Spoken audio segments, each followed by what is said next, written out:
Hi everyone, it's Veroosh. Welcome to my channel. I'm excited to be here with you guys today to talk about Venus Cazimi. So we're going to talk about Venus Cazimi in detail. I'll explain what it is and what it's not. And I have an interesting case study today. And then we'll do an all sign for Cazimi. I just did a video yesterday that was supposed to be filmed the day before about the pattern of eclipses, and it's about how the eclipse pattern is a chiasmus, not a Cazimi, and it's basically that we are getting a series of eclipses that have to do with the Virgo Pisces axis, but that's a reference to the past, whereas these eclipses that we're just finishing up with the last eclipse on March 29th is to do with the future. So it's an interesting video. I'm really happy with it. I am back after a while, and there's a lot of people posting astrology online. So if you guys wouldn't mind engaging, giving me a thumbs up, and leaving a comment at some point, that would be great. But yeah, go check out that video.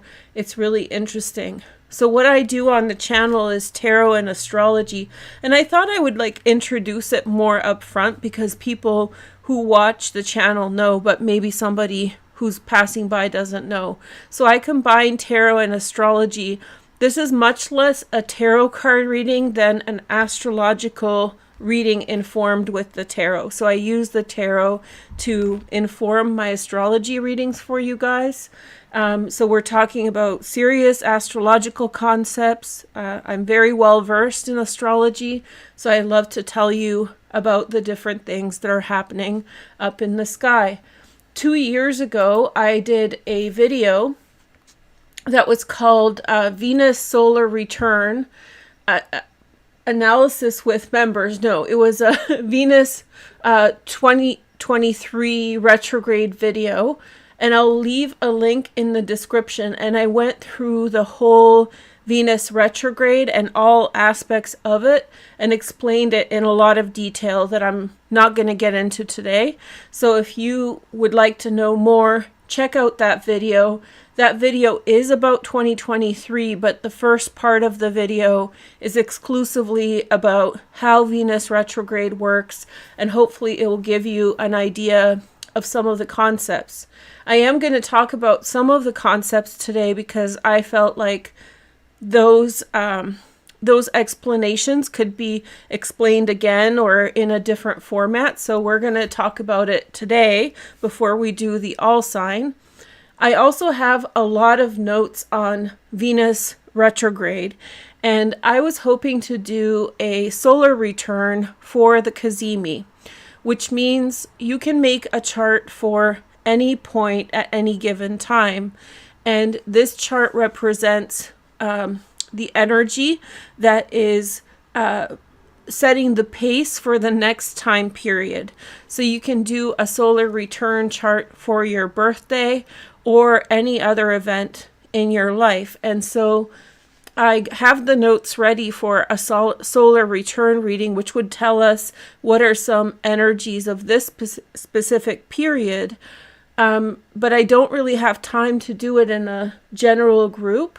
So I was thinking that since the Cazimi is tonight, that I could do a collective for members, because it's been a while since I've posted one, and I owe you guys some. So I thought it would be interesting. So if you're a member, this would be for all members. If you're interested in a solar return reading to explore the different aspects of this Venus Cazimi and do a solar chart, which will essentially talk about the theme of this conjunction for the next 8 years. So if you're interested in that, we can do that later. It might not be in video form because I might run out of daytime, but I'm totally up for it and ready to go. So let me know. I'm totally open to filming it for everybody to watch as well. So if you're not a member and you want to see that, let me know. Okay? So that's just my like little blurb, I'm going to teach you guys some really interesting stuff about the Venus Cazimi. And I did do a video yesterday, and so, but today's event is so important or interesting that I thought, oh, I'll do it again. I'll do another reading. I hope you guys don't get sick of me, but do go watch the other video for the eclipse, because I think it's a really good way to understand how these eclipses are working together. It's a kind of like a meta-analysis rather than a specific reading for this specific eclipse, even though I did explain a lot about this eclipse in that video already. Okay, so I'm going to get into our chat, and hopefully you guys will pick up on some stuff that you find interesting. And I have tools with me that we're going to use in a minute, so that's exciting. We have toys. Oh, and before I forget, because I forgot last time, so some people indicated that you guys prefer a question in the comments rather than saying the same thing over and over again, because you guys want to say hi, but sometimes it's redundant. So I have these cards that we used before and people like them a lot, so let's do that now. So I'll tell you a question and you guys can answer in the comments once the video is posted. So if you could have any job in the world, what would it be and why? And because this is an astrology channel, include your astrology information, your sun, moon, and rising. Okay? Okay. Fun times.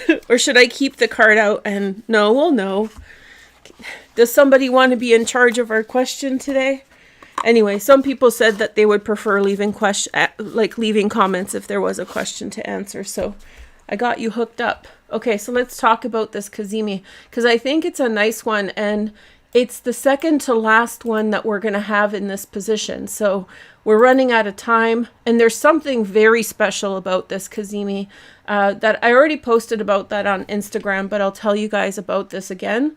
And my case study about this is just fascinating. So we'll finish up. It's not a long case study. It's just an example that I found that's super interesting. Okay, so the Cazimi is when the Sun and Venus join in the sky in the same degree within 1 degree of each other. And so that can happen in 2 different ways, and I'll tell you about that in just a minute. But one of the ways in which this happens is when Venus is retrograde. And so when Venus is retrograde, she slows down, turns retrograde from the perspective of the Earth, right? From our perspective. And the sun passes her essentially. So this happens every year and 7 months. So year and a bit. And the whole cycle is like 584 days altogether between the 2 different instances that I'll talk about in a minute. So Venus retrograde happens quite consistently, but it does not happen consistently in every single sign. So I'll talk about that in a minute. But what does this look like in our lives? Like, I want to make it very easy for people to understand who are maybe new to astrology, or, you know, who would just like more information. So how this looks is that when Venus turns retrograde, she disappears on the western horizon, so where the sun sets, and begins to appear after this conjunction in a few days. She will begin to appear in the morning on the eastern horizon before sunrise. And as the time progresses and that distance becomes further and further apart, she rises sooner and sooner before the sun rises, which allows us to see her. So if you're not an astrologer, that's essentially what's going on, that Venus is rising on either with the sunrise or before the sunset, and or after the sunset, excuse me. So the sun is out of the sky and we can see her. And so this was observed for thousands of years by many cultures. Cultures around the world recognized this and were interested by it and have mythologies around it. So it's really, really interesting. So Venus does this in 5 different parts of the sky. This is called a pentagram. Some people call it the star, but there are 5 different points that she and the sun join in any given time period.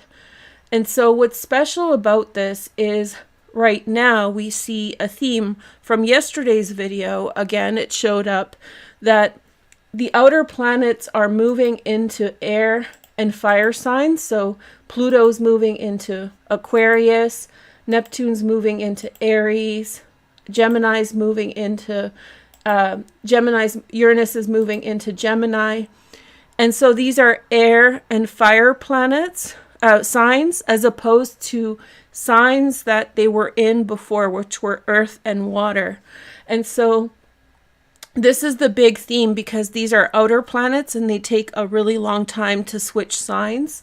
And the fact that this is happening together is affecting us to the effect that there's a whole tonal change in the world around us, from earth and water energies that have a lot to do with money, emotions, things like that, to air and fire energies. And I identified a time fairly recently, it's been a while now, in which there was a similar alignment, and it was in the early 70s. And I know that's a while now, but it's fairly close. Even if you weren't born then, I wasn't. You can look back. I love Pink Floyd, so that's how I relate to it.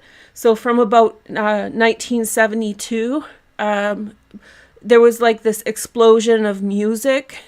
That's how I relate to the early 70s, or you can ask your parents about it, see what it was like. So the energy that we're shifting into is this like air and fire energy, and it's really much more focused on ideas and kind of like I don't know, like ambition in a sense, and less grounded on emotions and physical things. So one of the aspects of these Cazimis is that it's joining in 5 positions of the chart. And right now it's transitioning into a time period where these 5 points almost exclusively will be happening in air and fire. So we have another example of this theme switching from earth and water to fire and air. So I thought that was very interesting. So the points essentially migrate. They start, they're in, the points drift. It's called a drift. Every 8 years, there's an inferior conjunction in one of the signs, okay? And then they happen much more frequently, but let's just focus on one sign and I'll show you the big picture in a minute. So every 8 years, there's a conjunction, an inferior conjunction in one of the signs. And slowly, over a period of about 104 years, that conjunction shifts to the beginning of that sign until it moves into the previous sign, just like the nodes, the north and south node. It moves in a retrograde order, okay? And so this drift creates movement of the 5 points of the pentagram of Venus. And so right now we have conjunctions in Aries, and we have conjunctions in Scorpio. And then that's the next one we're going to have, I think. Yeah, next one is Scorpio, and I'll tell you guys what's significant about that next. Then there is Leo, and I think we had that last time. And then we have Gemini, maybe that was last time, Leo or Gemini. And then we have Capricorn, which is the only sign that is not going to be an air and fire sign after this last conjunction in Scorpio. So in 2026, we get a inferior conjunction in Scorpio, and it's going to be the last one in a water sign for a while, as we have all the points of the pentagram of Venus in air and fire. So that's interesting, except Capricorn. And I think Capricorn's interesting to have a point of the star of Venus, or the pentagram of Venus, in, because it's a reference point to 2019. That's when a lot of our lives changed and we had big upheavals in the world. So I think it's interesting, and it's a neat echo or synchronicity to that time, because I think it's all metaphysically connected, right? So it's all sort of connecting together in these synchronicities that we can see in the sky. So like I said, we're going to have these conjunctions from now until about 2037 in air and fire almost exclusively, with the exception of Capricorn and next year Scorpio retrograde at 0 degrees Scorpio before it finally fully moves into Libra. And so we also get only 2 more Venus retrograde conjunctions in Aries before it shifts into Pisces. So this is the second to last time this conjunction will happen in Aries. And that's significant because this has to do with, Aries is always an important sign. That's a reference to origins of the world, origins of society, of culture. It's a very I think we always talk about Pisces being sacred, but Aries is actually a very sacred sign to do with human culture and development. It's the sign where the sun is exalted. It's a beautiful, beautiful sign. So we'll talk about some of the themes in a minute.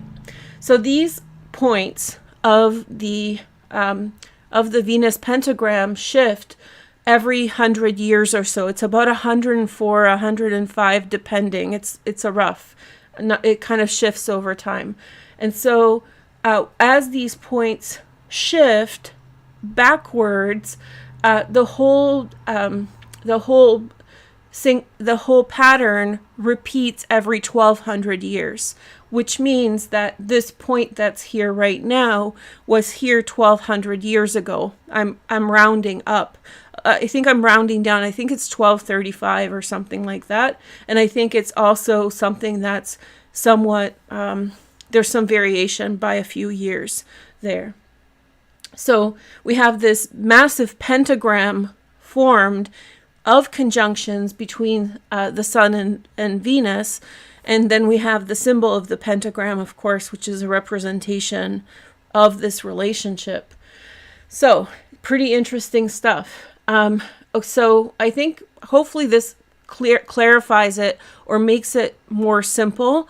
The astronomy is sometimes hard for people to understand. That's why I went really slow and explained the horizon and stuff. Sorry if that's, it's a big picture sort of thing. It helps me visualize it and see it to imagine, Venus rising before the sun and then Venus setting after the sun in these 2 different time periods. Some of the major themes of Aries. So let's focus on Aries. So when I'm looking at this conjunction in Aries, it's an inferior conjunction.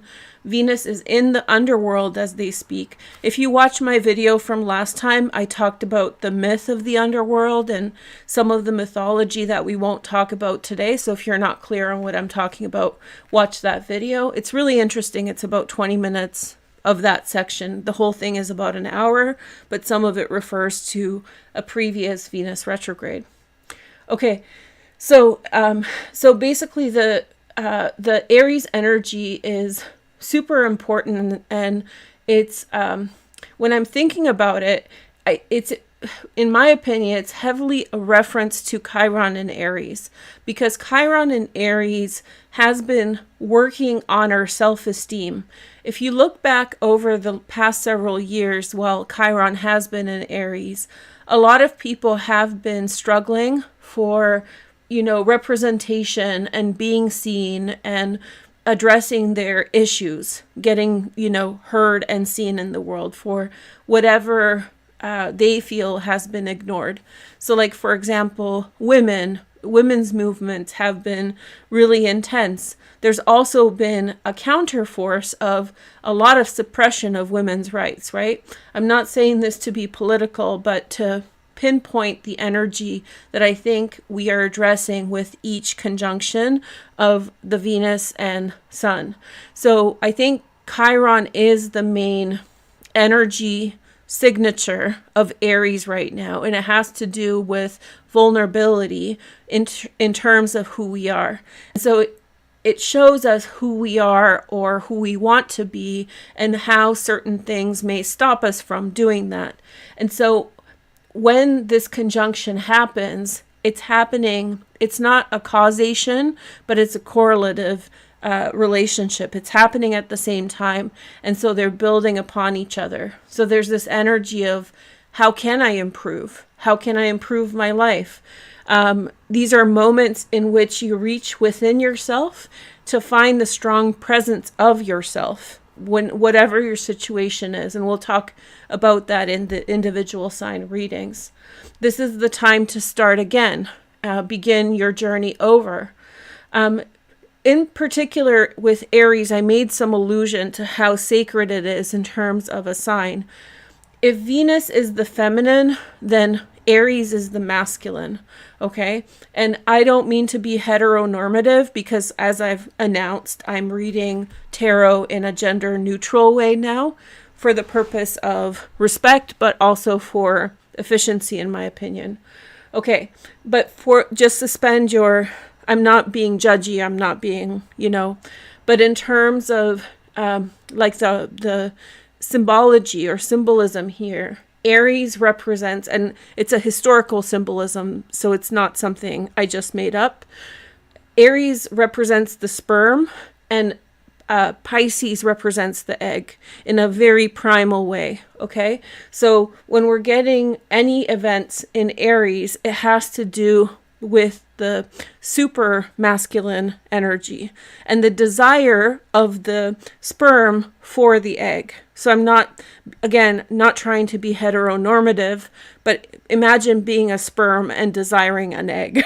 Like they swim with such ferocity to get to the egg, right? So it's that desire, that primal desire of the sperm for the egg that is representative in Aries. And it's that desire within all of us, regardless of our sex or gender, that is embodied in the Aries sign. The desire to reach for something, the desire to go after something, the desire to dream big, to live life, basically.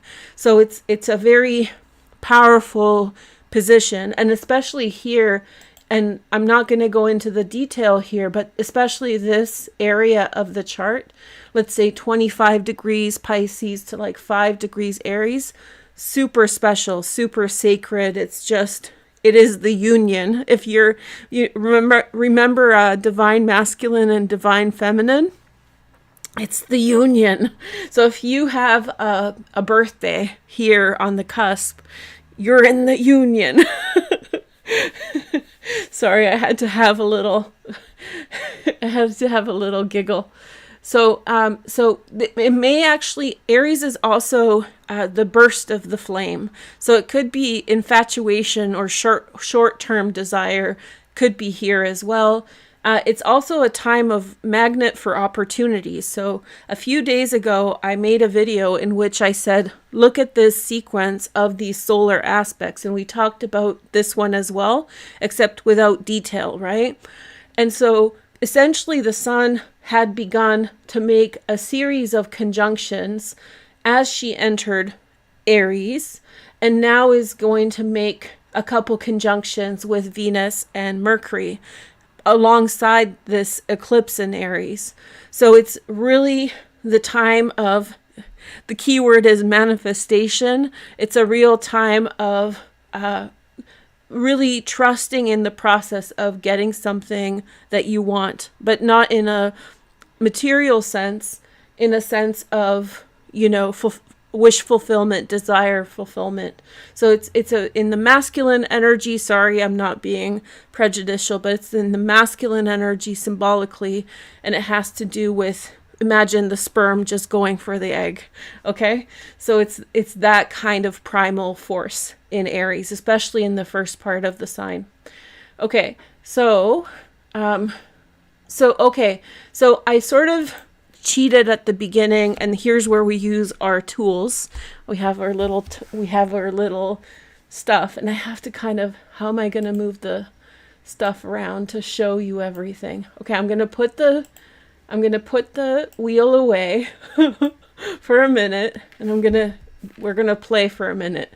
So I sort of misrepresented this whole pattern for you, and I'm about to explain how it actually works.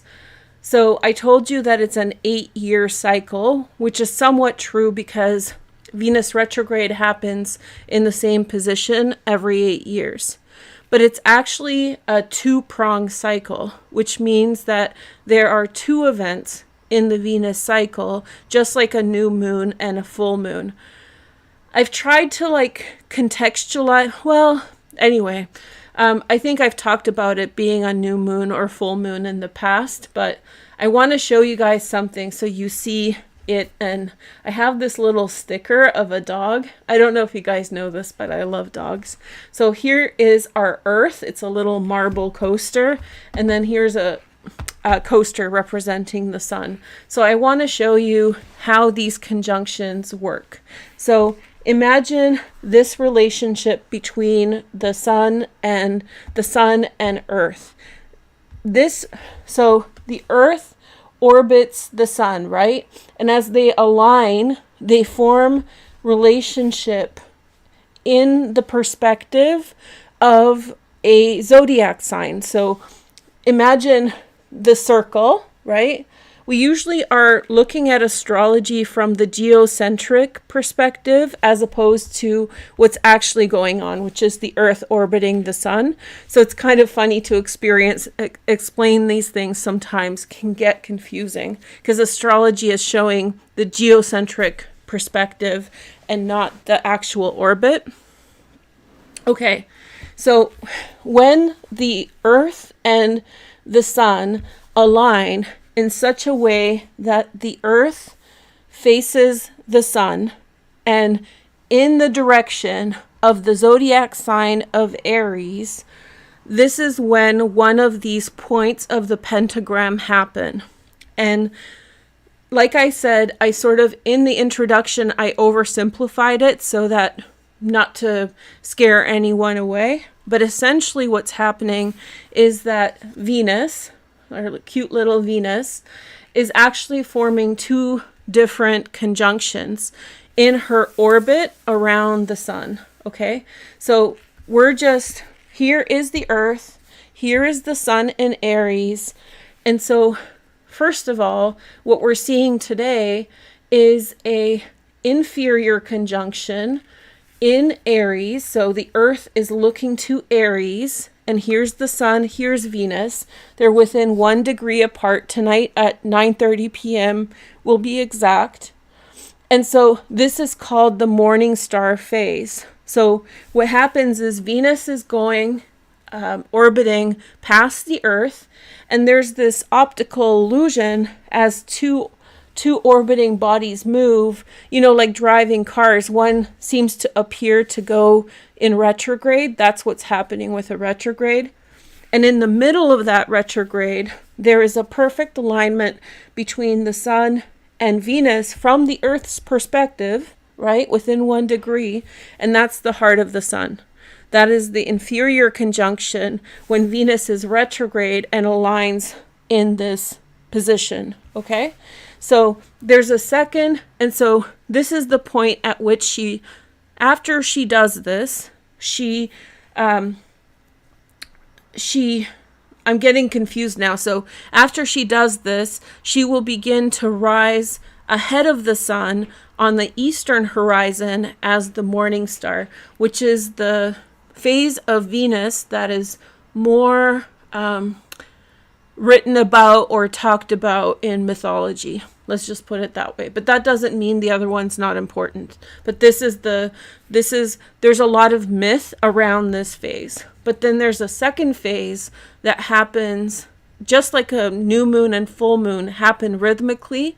This also, the 2 aspects that Venus makes with the sun that are conjunctions are rhythmic. So in an 8-year cycle in Aries, right? So there's 5 8-year cycles. One of them's Aries. There's a second event that happens on the opposite time, every 4 years after this, so in 4 years time, we're going to see Venus right here on the far end of the sun. And again, this is going to happen when the sun is facing Aries. The earth is facing Aries. The sun will be in Aries, the zodiac sign, and Venus will be in Aries. And they will form the perfect alignment on the far side of the sun. So she will be completely hidden by the sun. This is the superior conjunction. So you have inferior because it's happening on the inside, and superior because it's happening on the far side. Now, in this case, the optical illusion is such that Venus is picking up speed. This is, again, optics. And she's going very quickly in this direction. And after this conjunction happens, she will begin to once again appear on the west side. So at sunset. So she will transform into the evening star. So I think that I'm actually really happy with how this turned out. And so I didn't know if I could explain it well, but the morning star phase is connected with Venus as like the young Venus, the young Inanna, and the further phase, the Hesperus phase, has to do with her immaturity. So there's, her mature state, which is the evening state. And so what did I write here? Okay, so this Hesperus phase, so we have the inferior conjunction today.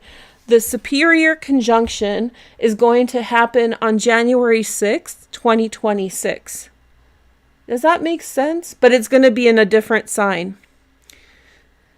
So this is the confusing part. The sequence of these positions. What did I write? So the superior conjunction is going to happen in 2029. I might be wrong. I'll correct myself in the comments if I wrote it down incorrectly. So every 4 years, so 4 years from now, Venus will form a superior conjunction in Aries with the sun in the same alignment, and this will trigger a Hesperus phase. Now, I confused myself, and hopefully I didn't confuse you guys, because in a year and a bit, Venus is going to form a superior conjunction with the sun, but it's going to be in a different sign.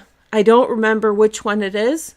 In January, so that tells me it's Capricorn, right? Most likely Capricorn. So it's in Capricorn, because these different phases, the 5 pentagram points of Venus, interlock with each other. So they're not sequential, like you get an Aries phase and an Aries phase. You get an Aries phase, and then 4 years later you get an Aries phase. So that Capricorn phase that we're going to see in January will be a reference to the inferior conjunction in 2022, January 2022. So the last time we had a superior conjunction in Aries that began this whole cycle that we just finished now was March 26, 2021. So but you will have these inferior and superior conjunctions more frequently. And this is where I bring out my regular chart. Thank you for being patient with me. But this is where these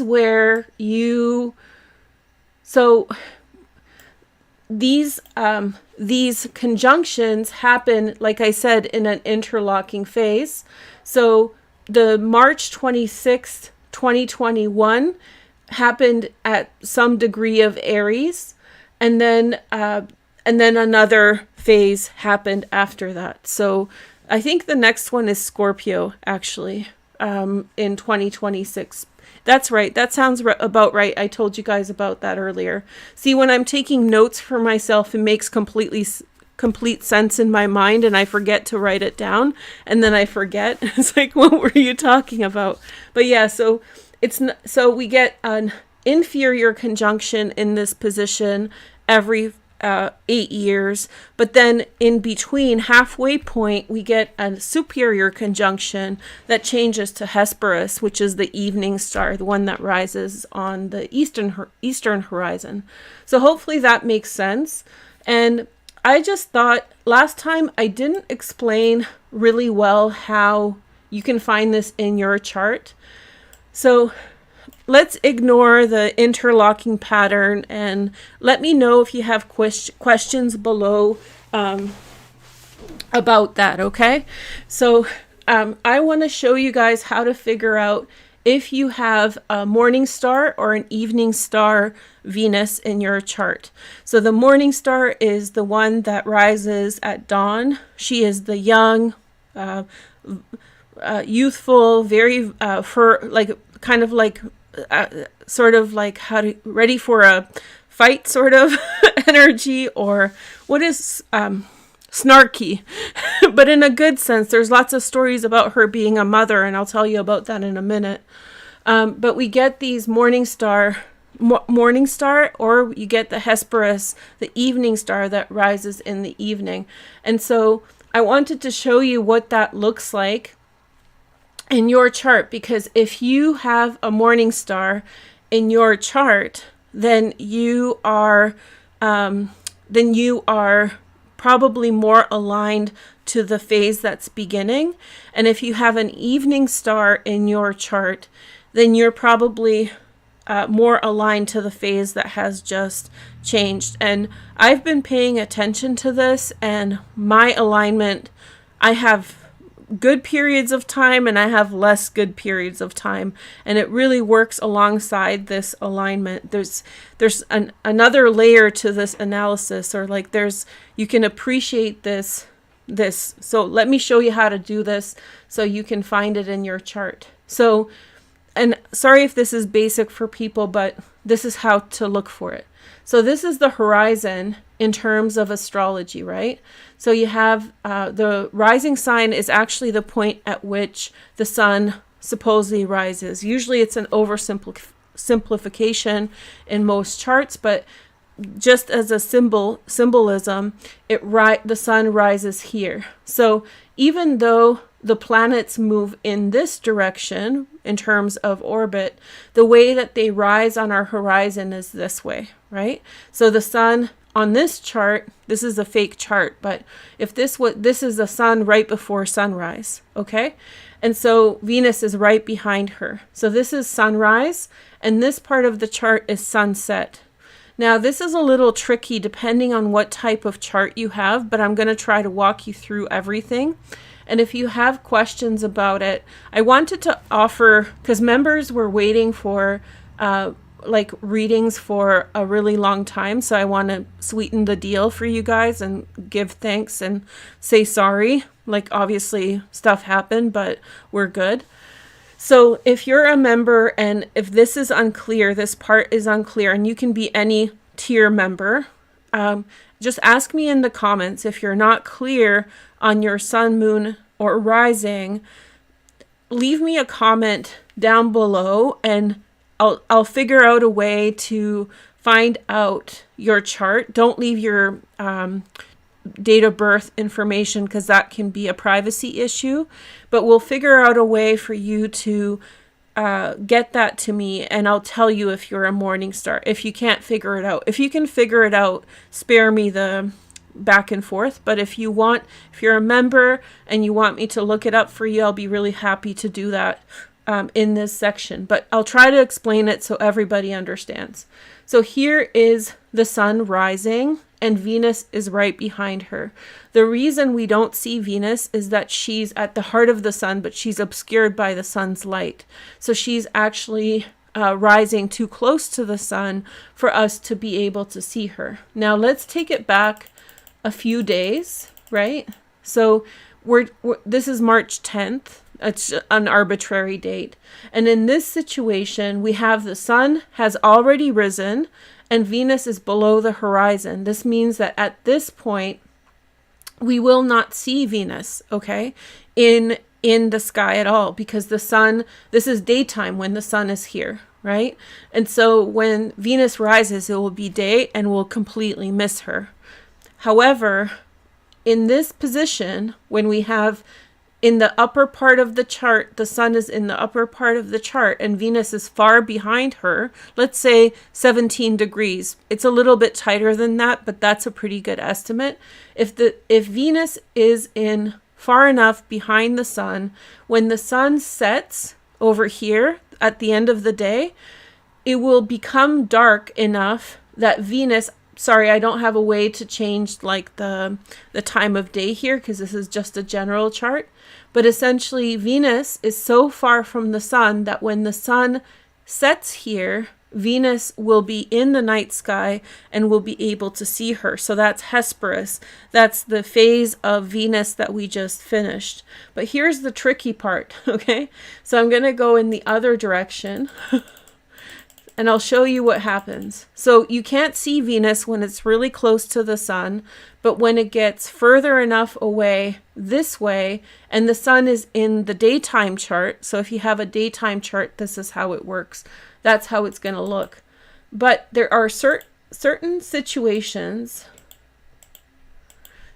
I'll get it. Okay. So here is the other version.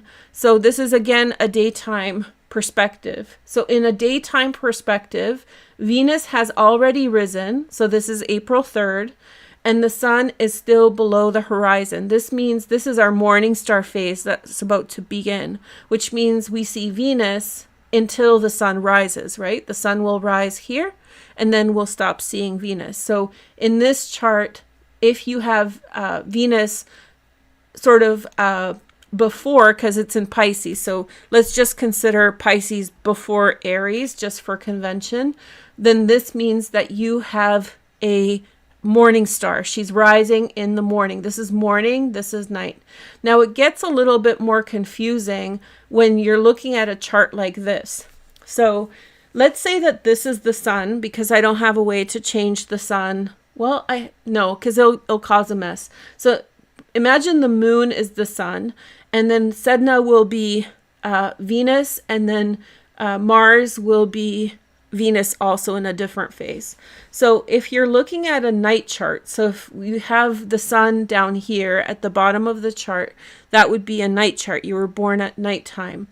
If Venus is behind, this would indicate that the sun is going to rise up first and Venus will follow. So if Venus is far enough away from the sun, she's not going to be seen. So if your chart looks like this, where it's a nighttime chart, and this is the sun and Venus is far behind her in the lower part, this is going to be invisible by the time it reaches the horizon, because it will be daytime by the time Venus rises. However, with this configuration in your chart where your sun is ahead of Venus in the nighttime chart, the sun will set. The sun will set. So imagine the moon going around like this and setting. It will become dark, and with the moon, Mars will follow. Imagine the Mars being where Lilith is. And so Mars or Venus, right? Venus will have enough time after the sunset to be visible in the sky. Alternately, and this is the last one that we need to consider, we have Sedna in Gemini, who rises here in this position. So this is about relationship. So Sedna is Venus. This is just an example. And the moon is the sun. This is just for illustration of a night chart. Okay. So we have Sedna representing Venus and the moon representing the sun. In this case, Venus rises up right here over the horizon before the sun gets to it. And so therefore you get the morning star. So in the bottom part of the chart, if it's aligned like this, which is Venus first, then the sun, then you have a morning star. But in the evening, when Venus gets to this part, the descendant, which is the sunset, when Venus sets, it will still be daytime because the sun will be over here. So in this alignment with Venus here and the sun here, it's still going to be daytime when Venus sets, which will make it invisible. So it's going to be the morning star. And so the further away that Venus is from the sun, that's when you see it. It has to be about 17 degrees. So it's a little bit tighter than that. If this was confusing for you, if you didn't get it and you're a member, I will be happy to look it up for you and tell you this alignment. And just to summarize or bring it back to center, we are moving into the morning star phase, which is the young Venus. And so people who have morning star in their chart will feel invigorated by this, while the evening star people will want some degree of rest. They will feel like, oh, I've just been through it for a year and a half. Not necessarily in a bad way, just busy, okay? Just feeling busy. Okay, so I have one more thing to share, and see, it's way too long for me to be able to do a solar return chart. I really want to show this to you guys because I found this case study that's super interesting. So let me try to show you that. Oh, we get a ambulance or something coming. This isn't as fun as in Vancouver, because in Vancouver it was fire trucks, which I guess could be tragedy too, but somehow, you know, fire trucks in Canada get sent out first, so I kind of don't associate it with tragedy all the time. But ambulances like that, it's like if it's moving that quickly and running its siren, then it's definitely, you know, someone's in trouble. So I don't like that. I know it's a funny way to think about it, so sorry about that. Okay, so let me explain my case study for you because I found something really interesting. So I'm going to show you guys a date, and then we'll do the all sign, okay? I hope you guys are having fun. Remember, this is a great time to answer my question. If you could have any job in the world, what would it be and why? Tell me your sun, moon, and rising. Here, I'll give you a second question in case you don't like the first one.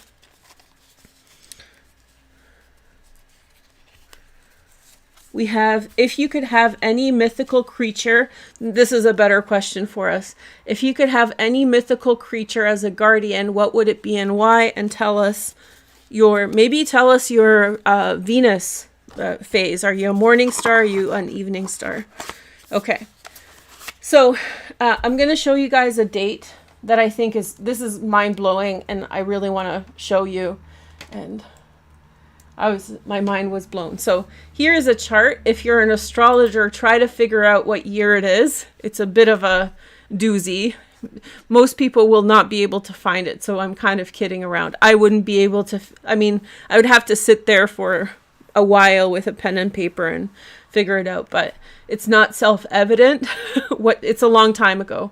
So I found a really interesting synchronicity with Venus retrograde, Venus retrograde Cazimi in Aries, connected to the Venus retrograde cycle in Aries. Now, remember how I told you the 5 pentagram points drift backwards through the signs? This is not the same point as ours is. This point is connected to the Capricorn point that we're having, the only one in the earth sign that we're having over the next little while, which I think is spooky in light of our observation of the air and fire points, okay? But here is the interesting, super interesting, nerdy part. This conjunction happened on April 21st. Hold on, I don't want to mess it up. Oh, wrong date. But no, it's still kind of, so this is the date that I'm in reference to, but okay, so this is the chart. I won't mess it up. This is the chart for the founding of Rome, okay? This is the day that Rome was founded. The date is April 21st, 753 BCE. So long time ago, thousands of years ago.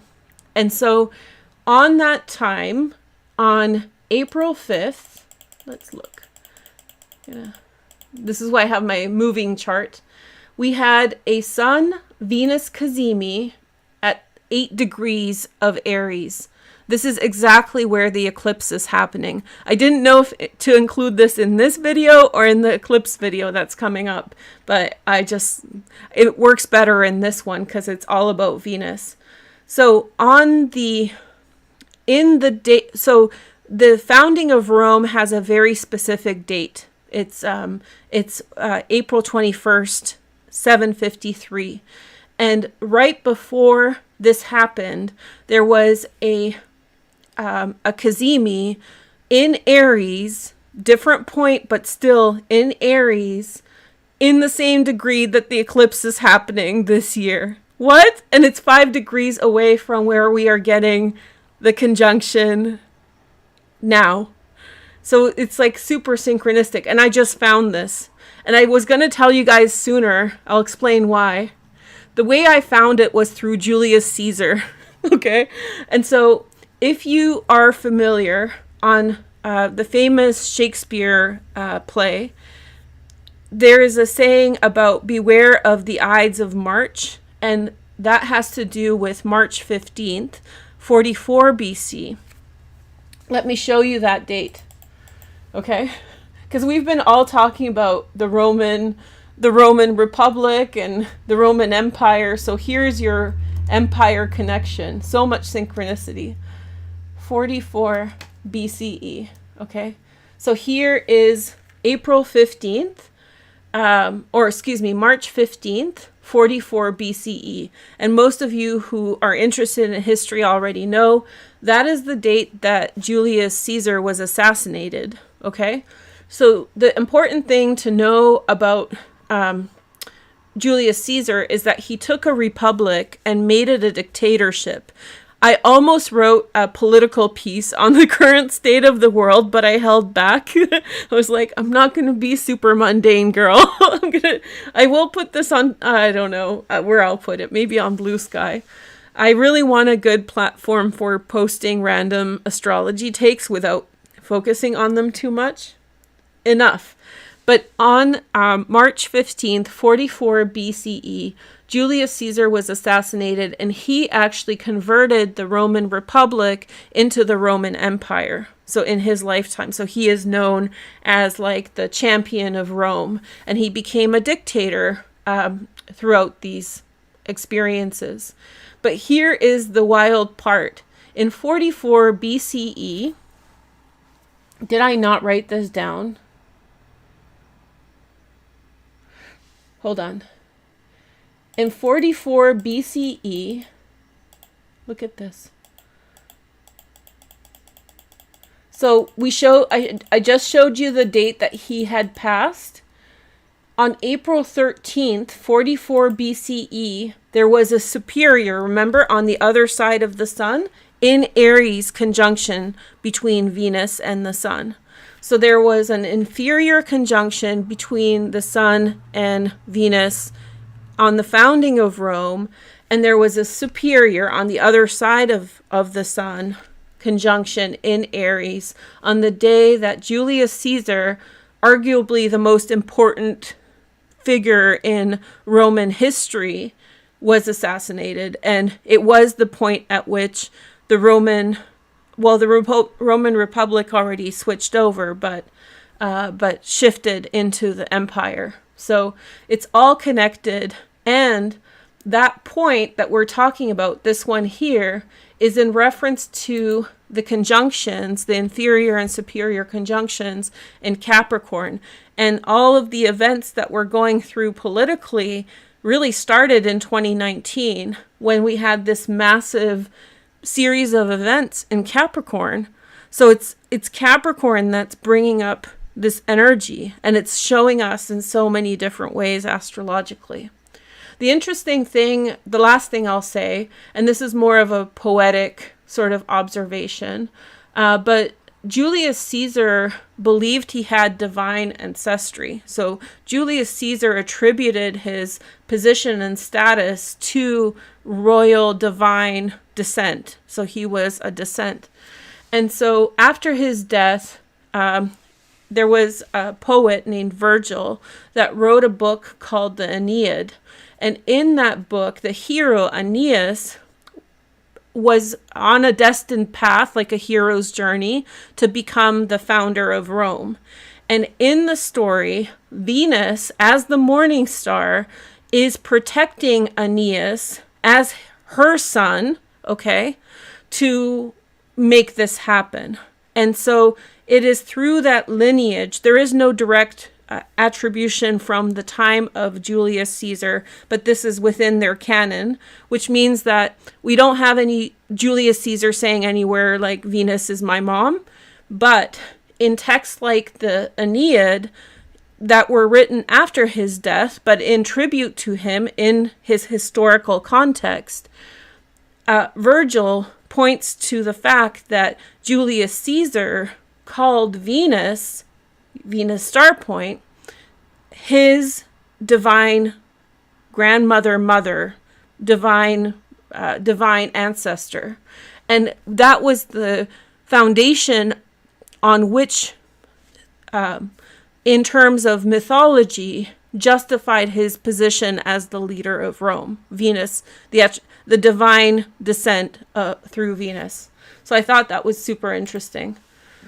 So it did become an hour, but let's go through. I think it's super cool and super interesting. So just to summarize it, this point that we're having right now is in Aries, and these Aries points specifically are pointing to the foundation of empire, to the foundation and the most important person who was the leader of that empire. So I thought that was just sort of spooky and interesting.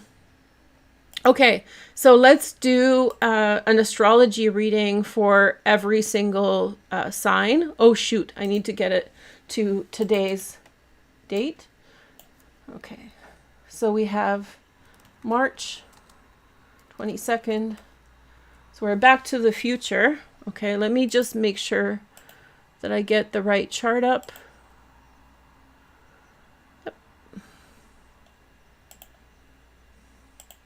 Yep. So, oh, hold on. Wrong chart. You guys talk amongst yourselves. Okay, there we go.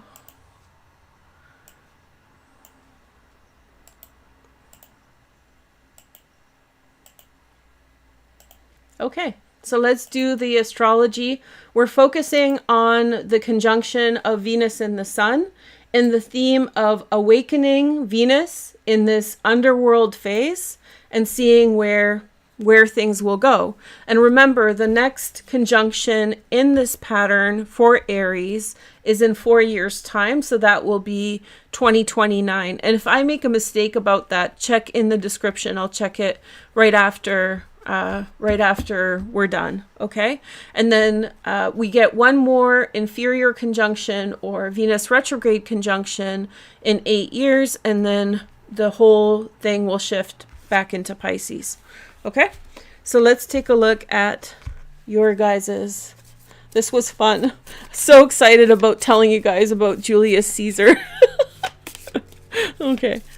I'll work on the length of these things. I know this ran long, but I wanted to show you guys how to figure out that you're a morning star or evening star. And if you're a member and you're watching in the chat, don't leave me the comment there. Leave me a comment down below so I can catch it. So if you don't know how to do that, or if you don't know, how to figure it out, then please just leave me a comment but don't leave your date of birth because I'm worried about your privacy. Okay. So first we start with Gemini, and we talked about this area of the chart the other day, but this is going to be through the lens of awakening. So hopefully there'll be other messages. I'm just focusing on this point here and this 8-year trajectory. Okay.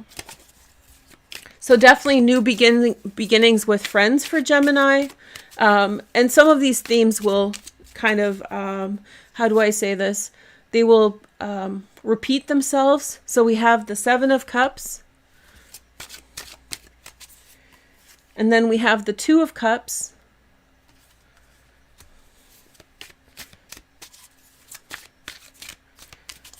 And then we have the Ace of Swords. And then we have the Page of Cups. Okay.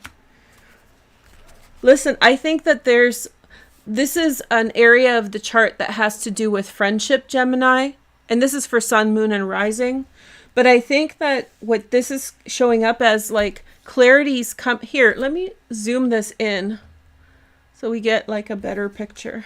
You can see them better. These cards are smaller than the ones I used yesterday, so I need to adjust. Okay, so it looks as though there's a certain degree of confusion and friendship and connection with other people, but I think it's being clarified. So with this conjunction, with this Cazimi, it will rise up. Oh, I forgot. Shoot. See, I always forget something. On March 31st, it's going to rise up out of the beams of the sun at 27 degrees Pisces. I've talked about this on Instagram. Maybe I did say it in the beginning. But this means that, like, this is the only time it's going to rise in the 27th degree, and that's the degree at which Venus is exalted. This Venus is exalted in all of Pisces, but that one specific degree is her degree. So it's like the only time for this point in 1200 years that it's going to happen. There's going to be another point here in about 100 years, but in a 1200 year period, it happens only 5 times. That's pretty cool, right? So this is the year. Okay, sorry. So I think that I think what's happening for you, Gemini, is new friendships and I saw this for you yesterday, this like new friendships, new connections, deep sincerity. I think that this is a really good thing. Playing off of the Chiron in Aries, I think a lot of things that you may have felt hurt by in the past, like almost like jaded by life events, like I could never get over this, I could never open up again. I think that this is actually waking you up. And so a lot of like mixed feelings and confusion is being pushed out of the way. And there's really wonderful communication, and we get Cazimi with Mercury too here in 2 days time. And so I think that this is like overall for everyone, the truth is coming in a positive way, and it's coming in a loving and compassionate and friendly way, you know, and there's like offers being made, and there's like friendship on the table for you. And maybe there's love in it too. That's why I said it's funny, because it's the 11th house, but there's possibility of love there for you too. So I hope you enjoy this. I think it's going to clarify any confusion that you're experiencing in the 11th house with friends, or any hesitation that you feel towards friendship. Okay? So that's your message. I do think I'm going to go through this a little bit quick because we did yesterday's video, but we'll see. I'm not rushing because I think this is such a special day. And if you guys want me to do the solar return chart, let me know down below for members. I might be burnt out today. So the Venus Cazimi is really... So tonight at 9:30 p.m. it's exact, but it will still be within 1 degree until like 8 o'clock tomorrow morning. So technically we could do it tomorrow morning, you know, as a just fun. I would film it live for everyone and then save it for members. Okay, so let's see the next card. We have Libra. Hey Libra, air signs first. So Libra is one of the signs that's getting the next series of Venus conjunctions. You already had one in October 2022.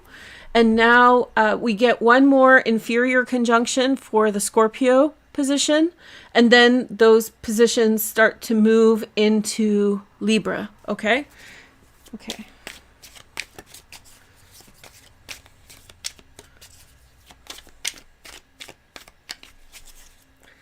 So we have the Page of Pentacles.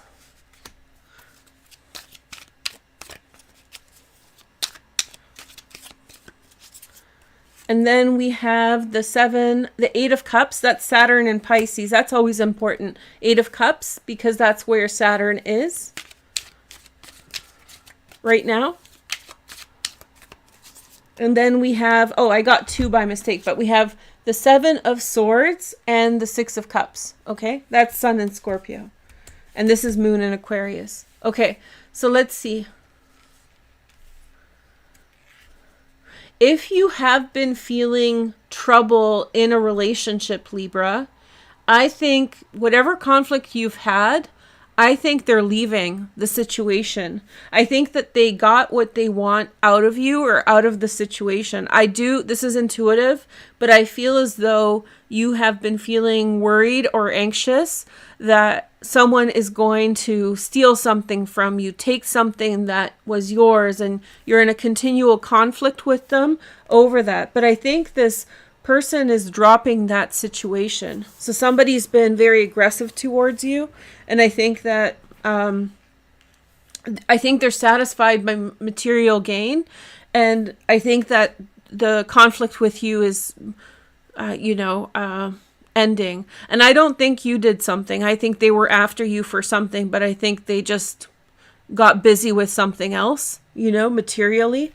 But I do think that out of that comes like really good energy, which is the Six of Cups. That's fulfillment. And so we get this conjunction here. You're the sign where this is happening right on the descendant. That's beautiful, because this is the area of the chart that really brings in people that are really special for our lives. And so this conjunction for you, it's gonna happen on 0 degrees Aries in 8 years time. So even closer, but this is pretty darn close. And so this Cazimi for you is just bringing support in the right way. And you know what we were saying about Chiron, similar to what Gemini's experienced. Some of you are hurt in terms of relationships. Some of you guys have really suffered some blows, like betrayal maybe, or maybe this is someone who's close, who kind of got in too close, got their claws into you in some way. And so this is a relief point, I think. And it's time for you to open up. And with that comes friendship and connection in different ways. It's almost like your emotions were hijacked, like they were taken by this situation and you couldn't branch in any other direction. And I feel as though suddenly you can, suddenly there's space for you there. Okay. So that's my message. I'll do more readings. I'm not trying to super rush this, but we've talked about this yesterday and I think this is pretty direct. So hopefully this will help. Okay.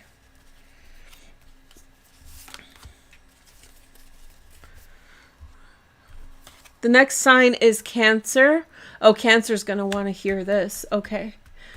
I got messages from you guys about this. So sorry if I forgot who it is. Speak up in the comments. But you said, first, they are Cancer, and they're like, we had the Pluto stuff, and now Saturn in our 10th house, and girl, bestie. Yeah, I totally feel you on that. Like, you have had grueling transits. The 10th house transits, I guess we're going to talk about it now. It really has to do with self-esteem and standing your ground, And so this conjunction, so you get a inferior conjunction here now. In 4 years, you get a superior where there's the maturing energy, the other side of Venus. And then you get an inferior conjunction one more time in 8 years' time. So by then, Saturn will be long gone. I would be using this trajectory of about 16 years. It's a long one, right? Like 8 plus 8 is 16. So 2 8-year cycles of inferior conjunctions left, which I think will revamp your career. So the main message that I have for Cancer, and I have Venus in Cancer, so I'm very sympathetic, like emotionally, like I feel you, like it sucks having this Pluto opposition and the Aries in the 10th house. Like, this is like being disliked and being picked on and standing your ground. I almost feel as though for some of you, some of the circumstances that you're in, I wouldn't say they're beneath you, but they're not for you. They're not yours. So I heard a really wonderful short form video. That's how I'll say it. The woman was saying, I love this video. I'll repost it on my other social media app because I have it reposted. If they don't hear you, they're not for you. And I thought that was so clever. So with people who are not at your level in terms of they're not going to hear you, it's not going to land. And anxiously look to be heard by the people that are, we tend to fall into a trap to try to convince people to hear us, whereas really the power move is turning around and looking for the appropriate set of ears and attention, because it is there, right? So this is really normal human behavior stuff, so you're not doing anything wrong, but this combination of messages I feel speaks to Cancer in the 10th house. So if you're feeling as though they're not hearing you, you may have to like tough it out for a while. Like with job switching, it's kind of tough, especially right now, but like you are going to find your way and hold your head up. The one thing about Cancer is that keeps on showing up in my reading of this 10th house situation is that you're around people who, I feel bad. It almost feels that you're around people that are disrespectful and they only have power because they control the situation, right? Within the situation, they hold power, so they abuse it and they're mean. But just by virtue of them playing that kind of game, you are so much more valuable than anything. They're doing something lowly, basically. It's such a like low thing to get somebody cornered in an office or someplace and put them down, right? So in this situation, however it looks for you, I really have again and again got the message, like, keep your chin up, be confident. This is where you find strength. Sorry. And with this conjunction, I think that a new fighting spirit, morning star, is born. So embrace that. And yeah, definitely agree with you about the Pluto and then Saturn in the 10th house situation, you know. But the nice thing is you get Neptune in the 10th house, and that might involve massive relocation for work. That can be a very good transit for especially like creatives, like going out in the world, branching out. So that's kind of the long of it. Okay. So we have Page of Wands, King of Seas. Somebody's shutting you down. Like you have new ideas. They're not your type of person. This King of Pentacles, they're not your type of person. And they're just shutting you down, you know. I don't know. I wish we would teach people early on in their lives to be more resilient to games and like covert narcissism, vulnerable narcissism, tricks of all kind, because that can really, a lot of times people are too naive, and that, especially out in a workplace, gets taken advantage of. And so, you know, there's feeling of wanting to appease or work in a positive relationship with someone. But I think that it's also wise to be able to recognize when somebody's not willing to work with you, there's no point in being complacent. You may be polite, you may have to, because of your situation, go along with the plan, but you know, that's my thoughts for you. So yeah, you asked a question that was actually something that was on my mind, so that's why the long answer. I've been thinking about it for a while. So 9 of Wands and the Hanged Man. So I do sense that there's delay. So the one thing you need to do is patience. So take care of yourself, despite what the outward situation is or how other people are behaving. Be patient. Your time will come. And it's an unfortunate situation that you have to wait it out. And I'm not saying how long, like, don't think years. I think this is more immediate than that. But just be really patient in the situation and let the energy transfer and let the energy transform. Okay? So I hope that helps you, Cancer. All Cancers, not just one. Okay, so next sign. So half of you are going to feel at this point a little bit more like overstimulated because Venus morning star, and some of you are going to feel like energized by this. And I have been tracking it with my placement, and I do agree that there's half the time it feels more. I have maximum elongation, which means that Venus is at the maximum distance from the sun, and so, or pretty far. And so this means that it probably resonates much deeper for me, you know, than someone whose Venus is really near the sun or something like that. Okay, Aries is next. Hey, Aries. So I hope you enjoyed today's astrology. If you missed it, then watch the whole thing, because I really went in on why you're so special. So enjoy it, and happy birthday to anybody who has an Aries sun. Okay, so we talked about the astrology with you significantly. But I'll see the tarot cards, and I'll give you some more information. One thing I didn't mention that I was hoping to talk about for the solar return chart is that there's a sextile between Pluto and Venus. That's energizing this energy even more. Energizing this energy. It's maximizing this energy even more. Then we have the, we have the Seven of Cups. There's a lot of dispelling of illusion. The Hesperus phase, or the evening star phase, can feel very drowsy. Plus we have Neptune in the last minutes of Pisces. We're all a little bit foggy-headed. Knight of Pentacles. So it's like time to get started on something right away. It's telling me time to get started on something. Then we have the Temperance card, Sagittarius.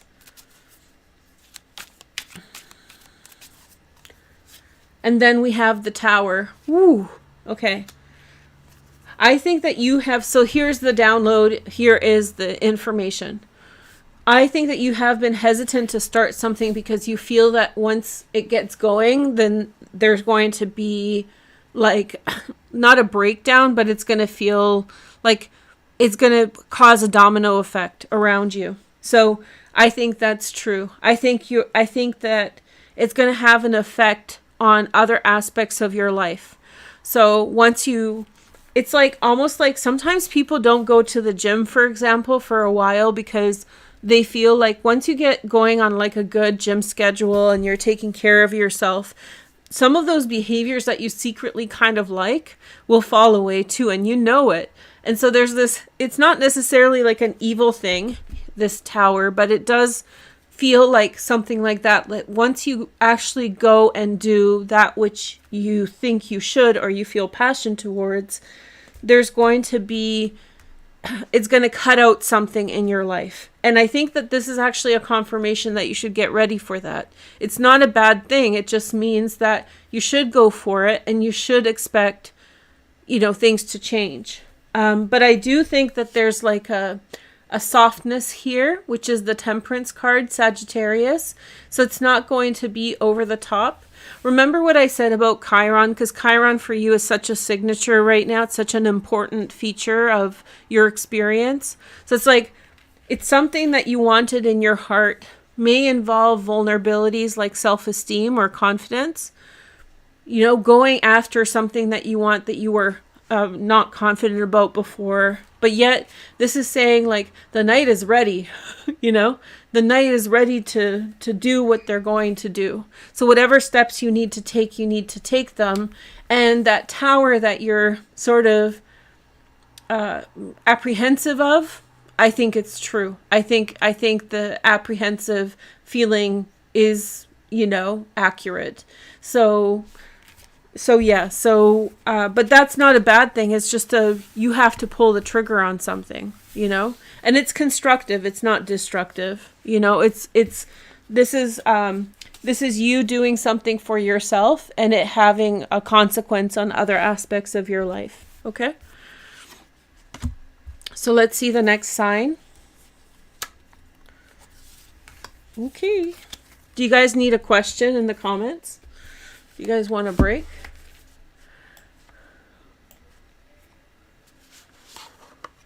Oh, I'm glad it helps someone. Leave me your comments once I post the video. It'll be easier for me to read them. Yeah, the Cancer one I went in, eh? It felt like because my Venus is in Cancer, so I was like, that's where. So I don't know if it helps you guys with the. Oh, you guys are getting bullied? Oh. Let's see the cards.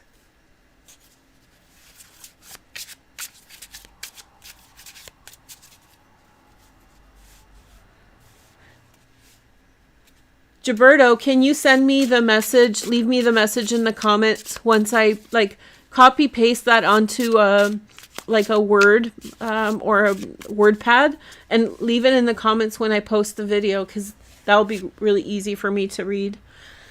Okay, so we have, what is the most adventurous thing you have ever done? If you want to talk about something in the comments. Okay. I won't do it all the time, but I kind of like this idea of chit chat. Okay. I took a break too, because today the astrology ran really long, because it was like, and this and that and this and that. So, okay. So next sign, here we go. We have Leo. Hey, Leo. The energy, fire signs. I feel like I did fire and air a lot already. And yeah, 2 fire, 2 air, and a Cancer. I think Cancer is pretty fiery as a water sign. Okay, so let's see. Fire, Leo. When you get a Cancer mad, they can be very fiery. Okay, so Leo. Hi, Leo. Sun, moon, and rising. Let's take a look. Let's do a message for you. So we have the 2 of Cups.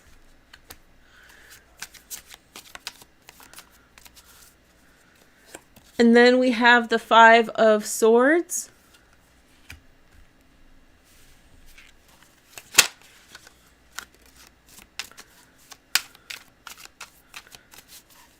And then we have the Page of Cups.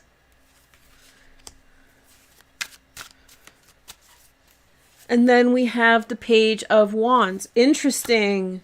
This feels very, very youthful energy. The 2 pages, it almost made me feel like there was a third. I had to look for the third one, but there isn't one. It's just in my mind. So it felt very youthful. 5 of Swords. Oh, so in a situation in which you expressed care, you may have felt there's some sadness, and I think it involves the Pisces placement here in the 8th house, so that you are in a pattern of releasing certain relationships or certain connections, okay? But there's new beginnings here with this conjunction. And remember, this is a path that's going to take you to a superior conjunction here in 4 years and another inferior one in 8. So this is like your 9th house storyline that's going to last 8 years altogether. So we have the Page of Wands, the Page of Wands and the Page of Cups. This feels like friends around you that are inviting you places. Some of you may travel. It feels very youthful and very vibrant. I do feel as though there's like a breakdown. There's like a breakdown of the agreement, which is the Swords. There's a breakdown of the agreement, but there was sincere feelings there, so that it's a letdown. You feel sad that it didn't work out, but I think that there's a sense that of knowing why it didn't happen or why it didn't work that way. But this feels very prosperous. These pages, Page of Cups, Page of Wands, they're up for adventure. They want to go somewhere. They want to explore the world. You know, the world is their oyster. They're going to get you going, and they're going to get you distracted. In fact, I think for many of you, this kind of involves some kind of a trip, maybe some planning, a wild journey with friends or very youthful energy people. So if you're getting invited to go travel or do something fun, then you should do that. Especially if you're feeling as though you're in a bit of a funk. This funk might really have to do with the 8th house, because especially as Saturn is finishing up its transit of your 8th house, it might be pushing you to really, let go of some issues. And so if we're resistant, we're like, I'm not going to let go of those issues, then that can feel like incredibly intense. Like it's going to push for you to let go. And yeah. Okay. So here is the next sign. Okay. Then we have the Capricorn. Okay. Capricorn, Sun, Moon, and Rising. Capricorn, Sun, Moon, and Rising. Okay. So for you, this is happening on the IC Capricorn. So yesterday, I remember your reading specifically. We were talking about like family issues and maybe moving towards family a bit more in a pattern. Remember those 3 eclipses alongside the North Node? Let's see the next message. We have the 2 of Swords. Excuse me, that's Moon in Libra.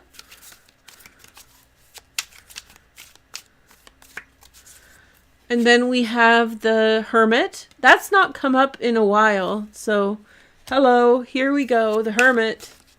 Virgo, South Node, your 9th house. There we go.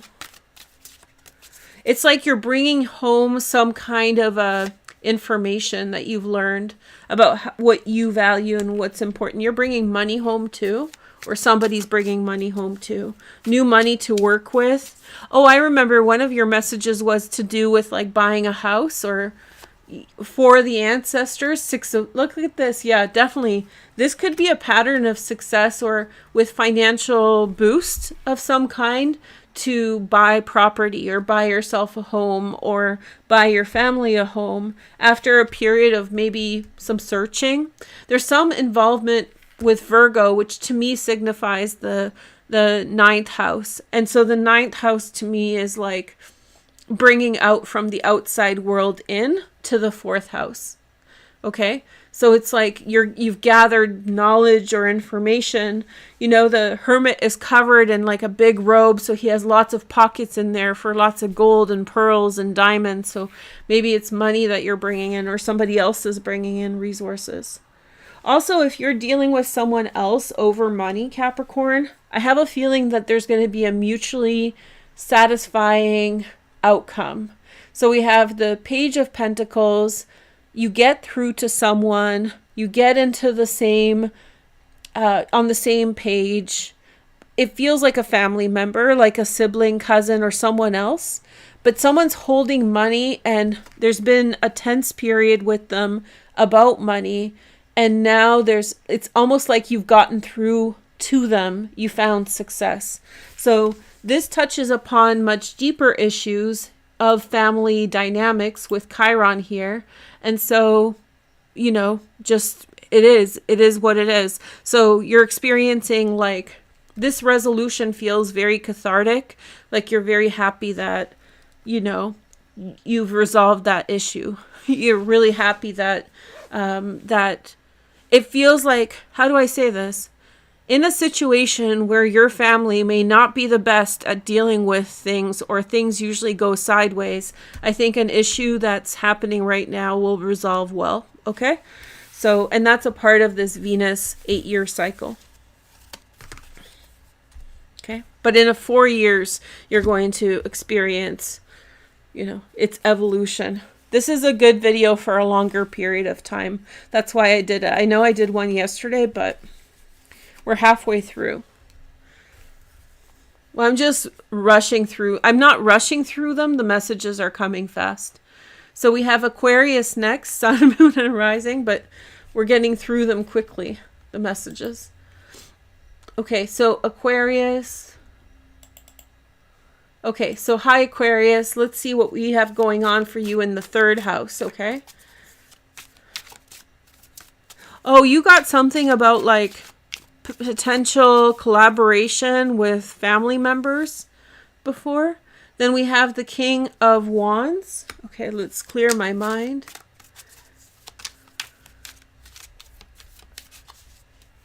And then we have the Justice card.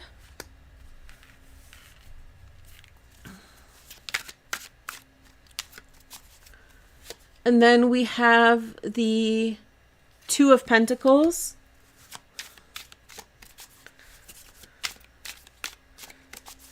And then we have the Ace of Swords. Okay? I should be why am I putting them this way? Oops. I've been doing them I think I did this more than once, but it should be this one. I know that doesn't make sense to you guys, but I have my order for this kind of figured out. Because there's like different connections that I'm using here. Okay, so with this conjunction between Venus and the Sun in the third house, I have a feeling that there's definitely someone who, this is maybe someone who's sending you legal stuff, legal papers of a positive nature, a legal agreement or some kind of resolution. I think it's been a bit of a juggle financially for them to do that. It's been a tough thing for them to do that. But I think that it's a fair resolution to an issue. So I do feel as though this could be a job offer. It's in the third house, so it's maybe somebody close, but the third house also has to do with communications. So there could be like agreements with the Justice card, agreements and it feels like a long-standing issue. Long-standing can even mean a few months, even a year, but it feels as though this is the tail end of a situation that you're about to hear good news on. Okay, so somebody's been deliberating, but I think the message is going, the energy is going your way. And I think the decision's been made based on justice and fairness. So I think that this is going to clear things up for you. And I think that it's going to improve things moving forward. And now this was something that was close to home, that was tenuous, that was possibly like, you didn't know how it could change things. So I think that this is going to continue stability in your life. It's going to continue the same. The things that you need to stay the same are going to stay the same. And the things that you were hoping are going to form into an agreement, I think they will. This could be also a letter, like somebody figures things out in their mind in a positive set, makes a good judgment about you. It's the third house. This conjunction is really good. But remember, Venus is still in the underworld until March 31st. And she emerges then in Pisces in the second house. So I think it's going to lead to financial improvements for you. And I've seen that message for you, Aquarius, several times. So I think it's something of a financial nature. But it's not like huge money windfall. It's almost like let's say something fair, like you're not going to lose money, or the money you were hoping you were going to get, you're going to get. Not dramatic stuff, but like stable stuff. Like there's no, the conflict's resolved, the debt has been erased, or whatever kind of issue with money that was worrisome, or stability that involved money. I feel like that's going to get whatever. It feels like there's a complication for you, Aquarius. Like there's been some complication. There's been some like conflict of interest, and it's going to get resolved. Okay. I really like your message. It feels very much like spring, and it feels very hopeful. Not saying that the other messages aren't, but yours in particular, it felt like a relief off of your mind. Like you're going to get that message and you're going to be so relieved. Okay. So let's see the next sign. We have Pisces next, Sun, Moon, and Rising.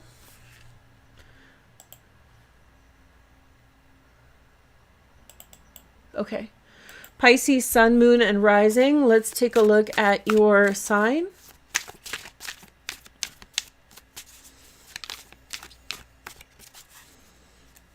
Okay, so we have, is that the Sun? I love this deck. I love this deck. This may be one of my favorite decks. It's just, I like the lack of color, but the illustrations are just awesome. It's the Bianco Nero.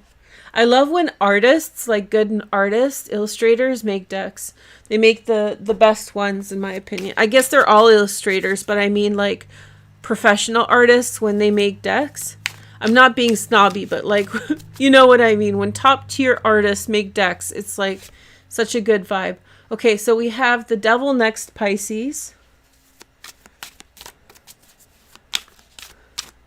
Pisces has like, Neptune's going to leave Pisces, but then it's going to be back if you have any artistic ability, you should make a deck when Neptune's in Pisces before it leaves. If you're a Pisces placement, you should go for it because it's never going to come back in your lifetime. 3 of Wands. So we have like a couple days before it leaves, but then it's going to be back and maybe you can do it then. Okay, 3 of Wands. Oh, I got one in the reverse, 10 of Pentacles. So one thing I do, because I keep all my cards upright, I have a convention. So if something does come up in the reverse, I honor it. So let's see.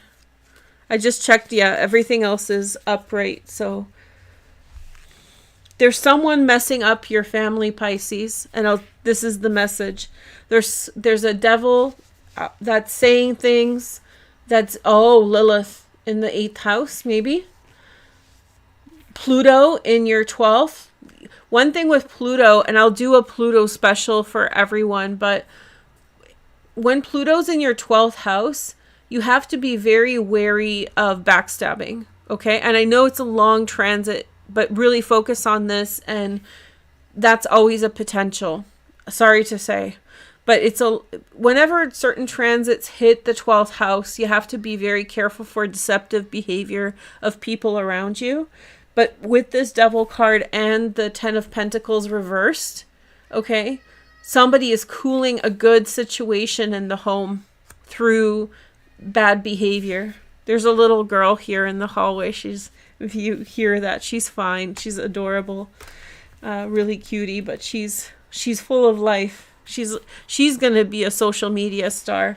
Okay, so we have the Sun, and then we have the 3 of Wands. And so I think things are going good. I strongly get the feeling that you need to really address this as quickly as possible. Find a way to clarify any lies that are being made.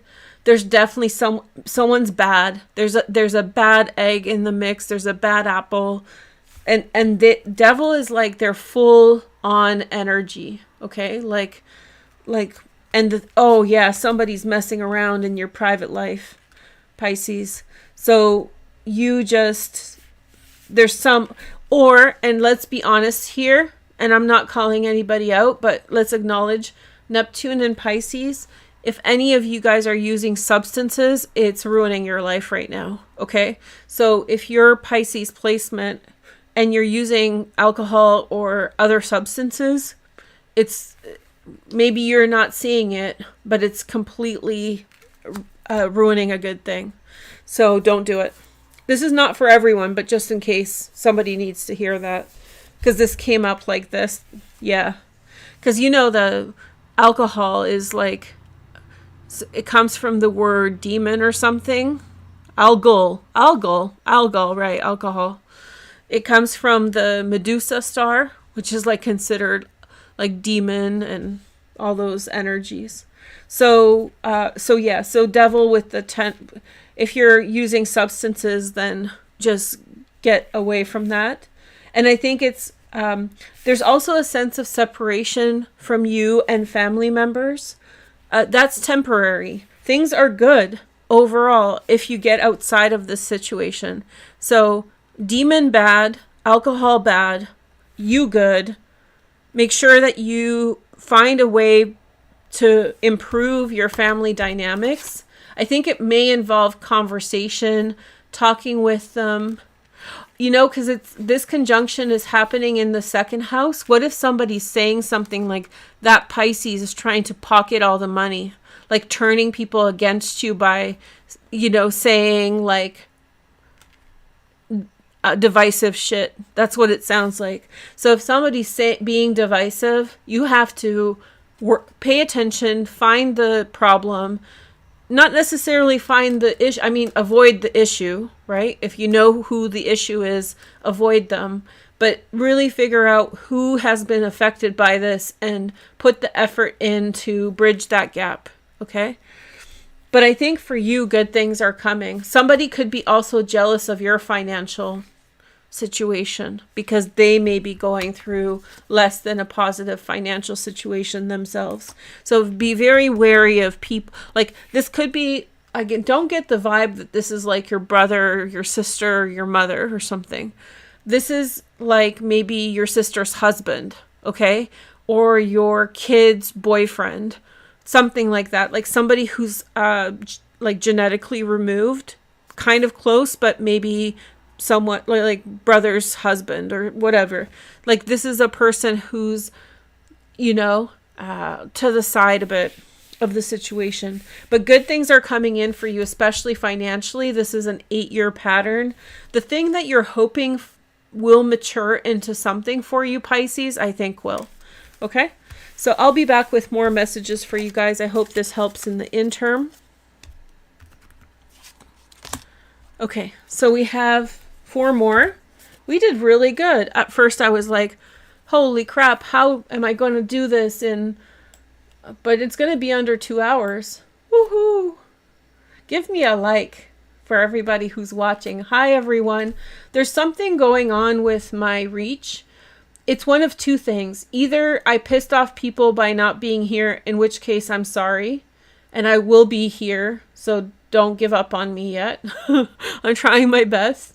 And if you're like, don't... I feel like maybe some people got mad at me for that. Finally. You know, understandable, but anyway, hopefully I'll win them over again.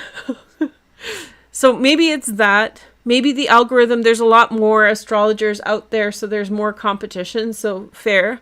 But there's a potential that there's someone who's messing around with my stuff. And so in that case, if you guys want to chip in, I'll give you as many questions as you want. So just... say hi, give a like, you know, I know you're busy, but I appreciate the energy. Okay. It could be one of, and anyway, turn off notifications, turn them on. 'Cause you know, again, the refresh, I'm back again. I'm not going anywhere. Okay. So here is the next message. We have Taurus. Okay. So let's see Taurus's message. Just always know that I want to be here with you guys. If I'm not here, I want to be with you guys. That's where I want to be. Okay? Sincerely, it's not for a lack of want ever. Okay? This is my happy place. Okay. So we have King of Pentacles. Okay. Then we have... cards are falling out for Capricorn, for Taurus, sorry. So we have the Temperance card, Sagittarius.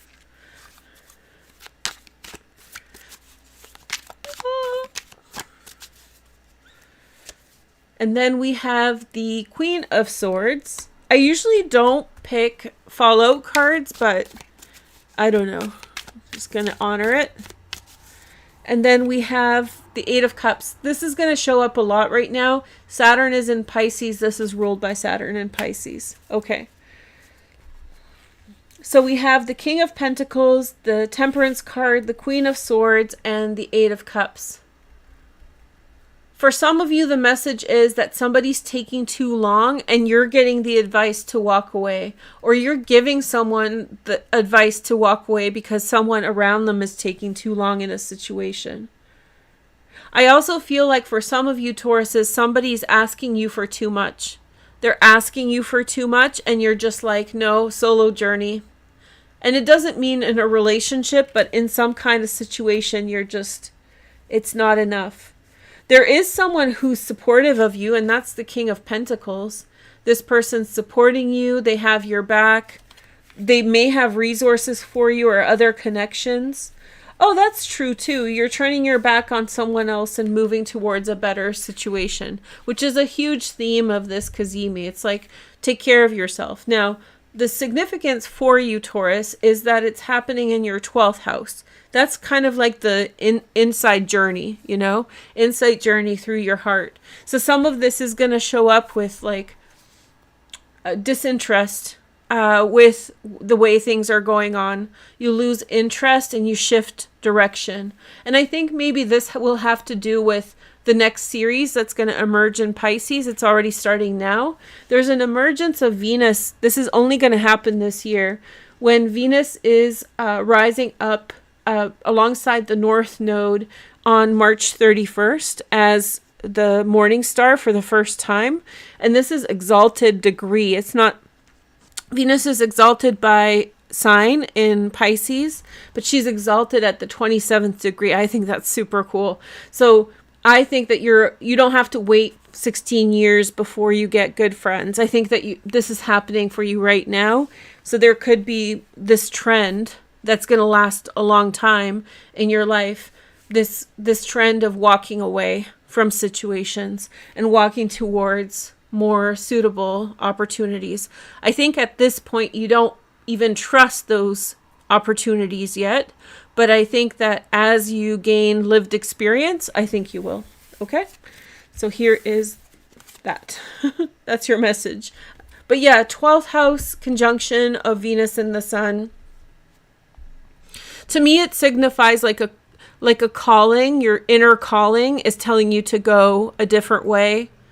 And it will show up as boredom or dissatisfaction with something. It doesn't have to be dramatic. Like something suddenly doesn't resonate or it's not that significant for you anymore. They're talking about things that you don't like or it just doesn't click for you, it gel the same way. Okay.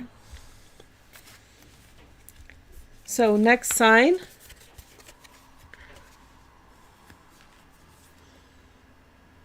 By the way, I think I made a decision about so leave me comments if you have opinion about the solar return chart for this astrology. I would like to do the chat. I don't think I want to do it on camera, like with the video, because it's just too much of that and it's going to get dark and I want to take a break. So if you guys are okay, I'll make like a nice display so we have things to look at. But if you guys are okay with it, I think it's helpful and it's like a value added piece of content that members hopefully will enjoy. Okay, so I'm proposing that we come back later, and I don't think I can film it for everybody because it's going to cut in on the growth of this video and I'm already struggling with that. Hold on one sec. So my it's going to impact it in a negative way. So I think what I might do is just film it by myself, explain it, and then post it for members. Sorry, but I'll post it on the lower tier. So it's going to be like $1 to see. I think my lower tier is like $2 or $3. Okay. Not upselling it, but I've just sort of made a decision. Okay. So next sign. Sorry to bother you guys. Virgo, not last today. Hey girl. Hey. Okay, so Virgo, Sun, Moon, and Rising. Okay, so let's pick some cards for you guys.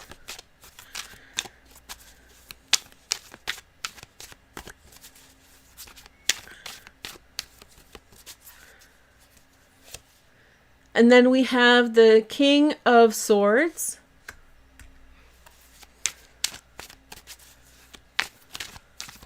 Oh, you have the 8th house series. How was it 8 years ago, Virgo? That was, what, 2017, 2018? How was that? About this time of year? Maybe a little bit before. 9 of Swords. And then we have, okay, so if you have been in disconnection with someone, if you haven't heard from someone, I think that they're really, I'm getting the feeling that you're gray rock or have separated yourself from someone, Virgo, and there's not been communication. And I think that they're really struggling with that. It's different every situation. I'm just telling you what I'm getting from this. And I think that because of their passion, their love for you, their care or concern, I think you're about to hear from them. There's going to be a reaching out. So someone is definitely struggling right here, the 9 of Swords. I think that so it depends on your situation. Some people, you need to leave them where they lay.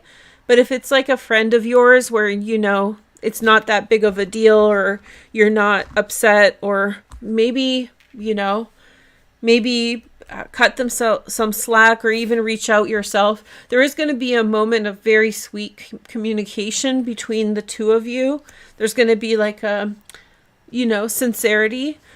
The one thing that I get from this is you definitely want to treat it sincerely. You know, you don't want to be like sarcastic about it or something like that. It involves sincere feelings. In some cases, someone did you dirty, like really, really dirty. You know, the whole saying, like the guy who kind of strings you along and doesn't treat you well, and then he loses you, and then he realizes what he's lost, and like the answer is like, don't go back to him. So there's that, in which case I don't recommend going back. But just know, whatever your situation is, they're really hurting. They're emotionally. For some of you, this will be sympathetic, like, oh, I'm so sad that they feel this way. You know, you'll naturally feel, because they didn't do anything that was so terrible. But for those ones that did something terrible to you, they're not happy. They're not happy campers, and you're gonna hear from them really, really soon. Now, for some of you, this is like, there's two different camps, right? Like if the fundamental relationship is good, then this is good. I get a little bit of like the desire, like pathological, like the lust card or the strength card. Like they're doing it because the emotions are so strong and they can't hold themselves back. So that's a little bit intense. But you be the judge of this. Now, with this conjunction, it's happening here in your 8th house, which signifies subtle shifts and changes in relationships. So you have to be the judge of whether or not this is good for you or not good for you. And then as the Venus retrogrades start to shift, this emerges in your 7th house. So it's already this year emerging at that exaltation point, 27 degrees of Pisces. So, you know, definitely be sincere in the situation, unless you're dealing with a tyrant. If you're dealing with a tyrant who's having a temper tantrum, you know what to do. But other than that, I really encourage you to be very conscientious of that person's feelings, even if they're somewhat in the wrong, or if you're hearing this and you're feeling sympathetic, it's likely, that they messed up or something, like they made them. And sometimes you have to cut the people you love some slack. So just know that they're really, in a lot of anguish over the situation. But the outcome is good. So March 31st, Venus emerges in Pisces already. So from even now on, she will emerge in Pisces, which is your 7th house. So every single 4 years now, you get this. The conjunction will continue in Aries until 2037 or something, but it will emerge in your 7th house, which means that whatever relationship issue that's transforming, that's the 8th house, emerges as an improvement in your relationship, in your partnership, okay? All your relationships, work, love, all that stuff, okay? So 2 more to go. I had a lot of fun with you guys today. Yesterday I had some coffee and I was really wired from it, because I microdose coffee. I don't know if you guys know. I don't even drink a full teaspoon. That's how much energy it gives me. Okay, Sag. But today I microdosed even lower because I was scared that I was going to have that again. Plus yesterday I was really worried about all the technical stuff. So I was a little nervous out front yesterday, but today it went much better. So nice to see you all again. And it's good that I'm making I want to ask, it's okay that I'm making videos for the topics, right? Like you guys want to know about the astrology that's going on. These are 2 big events. Like all of these ones that I've made videos about are big time news. Okay, so let's see. Sag, Sun, Moon, and Rising. So let me know your thoughts in the comments. Sagittarius. Hey, Sagittarius, Sun, Moon, and Rising.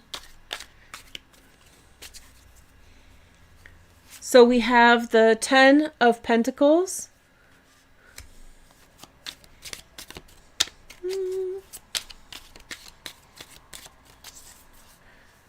And then we have the Eight of Cups.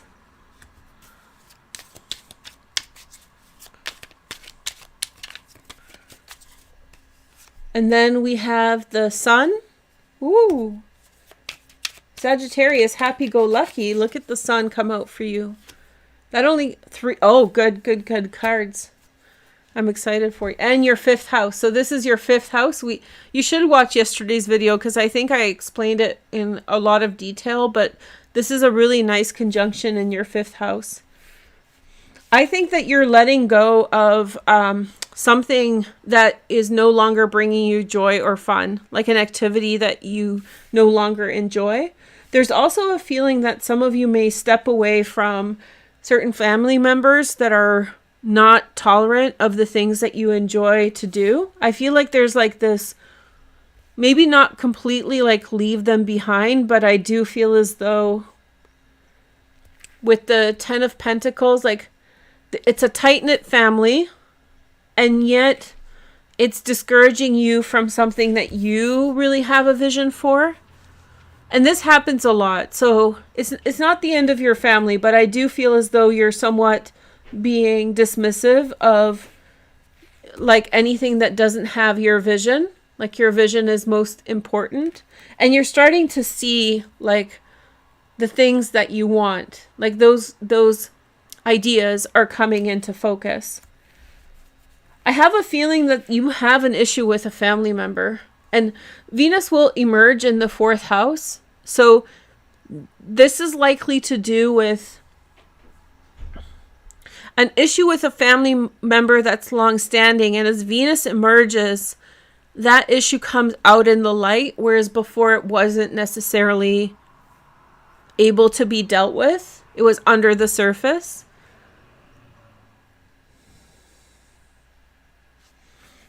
And so, yeah, and so I just feel like you have this sense of like wanting even to tell someone off a bit, like confront them on the stuff that they're throwing your way. But I think most of you will not. I don't think you'll say something. I think that you'll just go do your, kind of walk away. And then you have the Sun. There's something that's bringing you a lot of joy, and that's your catalyst. That's the like, it's so easy to put things away when you really find joy in something, right? When you find joy and fulfillment in something, it's so easy to walk away from things that are like not helpful. And I think that there is a sense of maybe even missing people or longing, but essentially, this is only temporary. And the key here is to look out for number 1. Like really look out for what feels good and what feels like, because you're not good to anyone if you're not doing the things that make you good. And I think that there's a connection here. If you really stick to yourself, there's a family in it for you. An adult family of similar values and similar interests. Okay, so keep at it, Sagittarius. You will get there. And I know it feels a little bit weird, but I think it's a confrontation of something that's latent, which means that it's been there all along, and now it's become such a way that you feel the need to address it or not, or act on it, or it's now time to decide about this dynamic. Okay, so let's see the next card. Let's do Scorpio. Hey, I just had an idea. So I read with this deck today, but I have so many decks, and they're kind of all over the place, a little bit here piled, a little bit there. What if I do my readings and we go through, like each reading will be with a different deck, just for fun, as a retrospective of the decks that I have, and you guys can rate the decks or talk about them in the comments, up to you. Okay, so we have Scorpio next. I have so many ideas. Venus and Sun conjunction. Okay, so many different ideas, Veroosh. Actually, this is happening for me. Where is it happening for me? I think it's happening for me like 4th or 5th house, depending on the house system. I use Placidus, but I think it's because it's low. It might be in my 5th house, or it's at the end of the 4th. That's why I have so many like, why don't we do this? It must be happening in my 5th house, because look at all the toys I have today. Joy, joy, happy, happy, joy. Okay, so Scorpio's next. Sun, moon, and rising. So we have the Chariot first. And then we have the Hanged Man.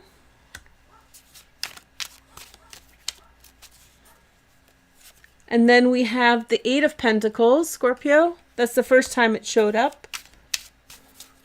So your kind of conjunction is here in the 6th house, right? So work, that's the house of Virgo. Makes sense. This is Sun in Virgo. And then we have the King of Swords.